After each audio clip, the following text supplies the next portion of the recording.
Welcome to part 9 of our holiday of a lifetime. In this video we arrive in Shimizu and witness one of the most breathtaking and iconic sights in the whole of Japan.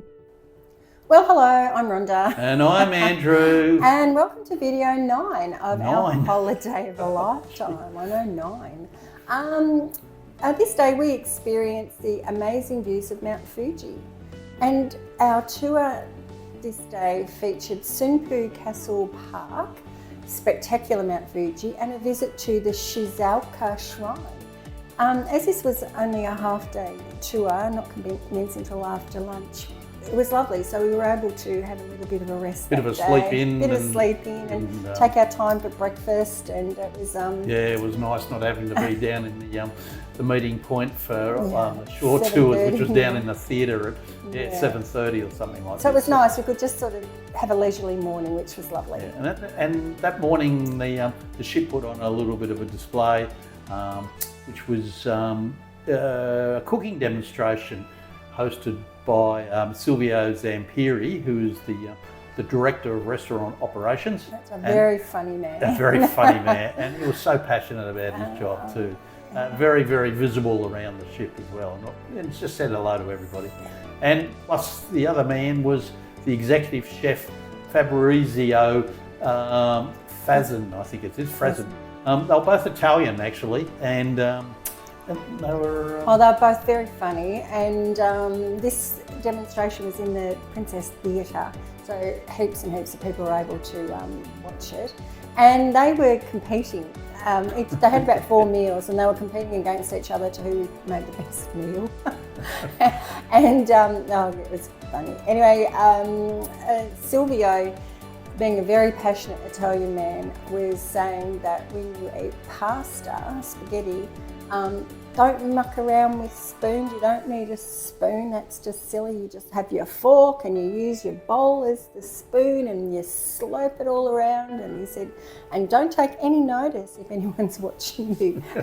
He said, you just enjoy your bowl of spaghetti. Yeah, the trouble is if you've got a white shirt, you'd be in all sorts of problems. Well, yeah, you'd need bibs or aprons or something, that's for sure, especially the way he eats. That's right. At the conclusion of the cooking demonstration, they then took us on a tour of the galleys on board the ship, and we saw where the food was prepared, the storage of the fruit, vegetables, etc. And the large selection of alcohol, which is behind a cage with lock and key. So that was really interesting for us. Very interesting galley tour. And the galley they took us to was the kitchen in between 2 of the restaurants, and that restaurant being Concerto, where we eat, and at the back the other one was Allegro. Yeah, so they've got a kitchen that looks after Allegro and the Concerto. That's right, and so this particular galley serviced those 2 restaurants. Yeah. So that was really interesting to see how. But what happened after that, which was one of the big moments of the whole time. Okay. So after we were had done our galley tour, there was this man, and he just sort of came from the top deck, and he was running down the staircase, and he was anxiously, not yelling, but speaking quite loudly, quick, everyone go to the top deck. He said, Mount Fuji's just come into view. And so what did we do? We absolutely rushed up to the top deck, and wow. Oh, gosh, there she was. She was there, and it was absolutely magnificent. And I would say it's one of the most memorable and breathtaking moments and sights I've ever witnessed. You see the photos of Mt Fuji all the time on photos and everything, but to see it in person from that distance on the ship, it was, I just cannot describe how good it was. And of course, the photos and the videos we're going to show you still don't do justice to the moment. Oh no, we're just a little bit too far away really, but we were very, very lucky because it had very minimal cloud cover. So we could see the top half of the mountain really clearly, and just like a real, just a wisp. A whisper of clouds just down the from, bottom. from the summit. And we've actually heard since that we were very, very lucky to see Mt Fuji with nearly no cloud on it at all, because apparently she's covered in cloud quite a lot of the time. Yeah, I know. So we were very lucky. Again, I just couldn't draw myself away from the deck. So anyway, slowly as the morning went on, we're still standing up on the deck just admiring this beautiful mountain. And a lot of the crew were coming up on the deck, and they were having their, to see the mountain of course, and they were wanting their photos taken. So because Andrew and I had been there, standing there for a while, we thought, oh, we'll take their photos. so we were offering to take their photos. Yeah, well that became our job for about the next 20 minutes. The next 20 minutes. Yeah, and I was still happy to do it because I just couldn't draw my way That's from right. this mesmerising sight. Oh yes, it was amazing.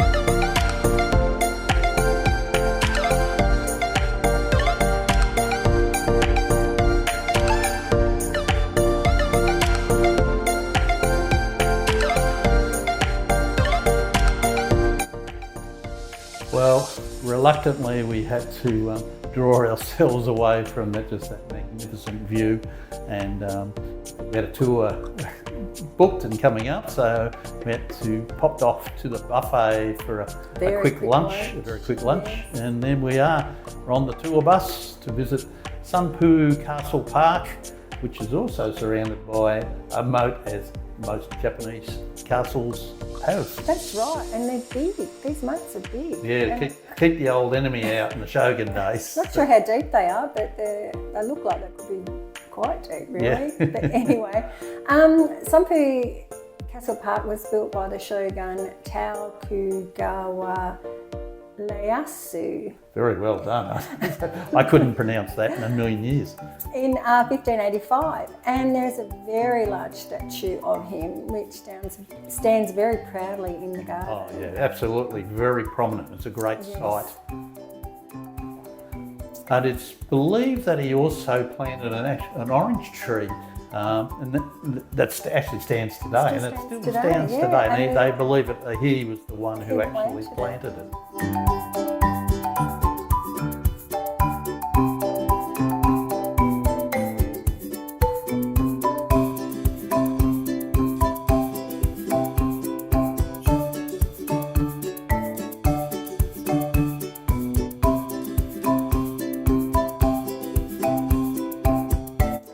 And this garden is special for us because this was the garden where we saw our first cherry blossom. Hence our backdrop today. Yes, I tapped the cherry blossom. Cherry blossom. Oh my goodness, they were beautiful, just so beautiful. There wasn't a lot of trees, cherry trees, but there was enough. But we were told that we had just missed the main flowering of the blossom, and they're the single blossoms. Yeah. But there's many trees of the double blossoms. So we got to see the double blossoms, which are equally as beautiful. Oh, they're just beautiful, and everybody was getting around underneath, getting their photos taken. Yeah, so we've got our cherry blossoms here. Back on the bus. Back on the bus. We made our way to the Shizuoka Sengenjinga, which is the name for a collective group of 3 Shinto shrines. And these shrines house an extensive collection of artefacts that were from the Tokugawa shogunate. Easy for you to say. They ruled Japan for over 300 years.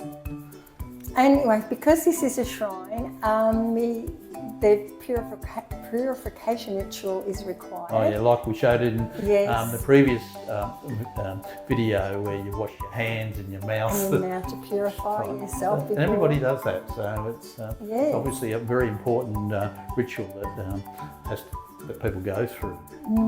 Definitely. You know, these shrines were beautiful, each of them were, and displaying magnificent carvings and beautiful entrances. And no, it was good.